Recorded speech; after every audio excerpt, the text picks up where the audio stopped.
একজন আরেকজনকে বলতেছে দোস্ত।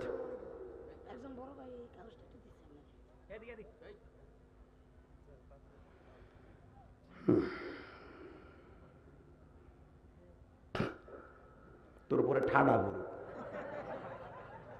কি লেখছেন বেন? আমার বিয়ের বয়স হয়েছে, আমার মা বাপ বিয়ে দেন। তুই হিজলে তোর বিয়ে দিল কি? ওই তো যেই দিছে লেখছে তো এক মগা, মানে ওর বিয়ের বয়স হয়েছে, ওর মা বাপ বিয়ে দেন না। ওর বাপ মনে হয় না সে দামরা বেটার বাপ, ওটা দামরা বানাবানি কদি ওয়াজ কোন দিকে নিয়ে গেল। আল্লাহর হেদায়েত দেখছেন কোন আমি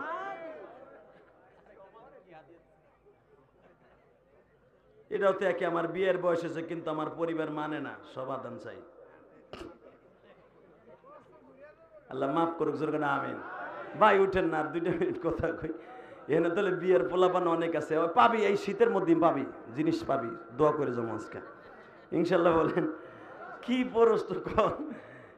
যদি এরকম পোলার বাপ থেকে থাকেন আপনাকে পাও দোষী, তাড়াতাড়ি আপনার দামড়াটারে বিয়ে দেন।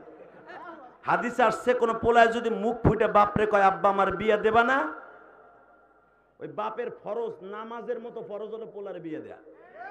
তা না হলে ওই পোলায় যত আকাম কুকাম করবে, রাস্তায় দাঁড়ায় সেদিক কবে ভালো আছে বোন, যতবার খারাপ নজরে বোন কয়ে ডাক দিয়ে তার ভিতরে খারাপই যত জেনার গুণ হবে বাপের অ্যাকাউন্টে চলে যাবে।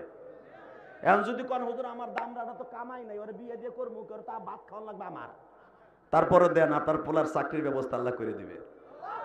বিয়ের আগে যারা গরিব থাকবে, বিয়ের পরে আল্লাহ তার একটা ওয়াসাইল বানিয়ে দিবে। আলহামদুলিল্লাহ বলেন। আপনার ছেলের বিয়ে দিয়ে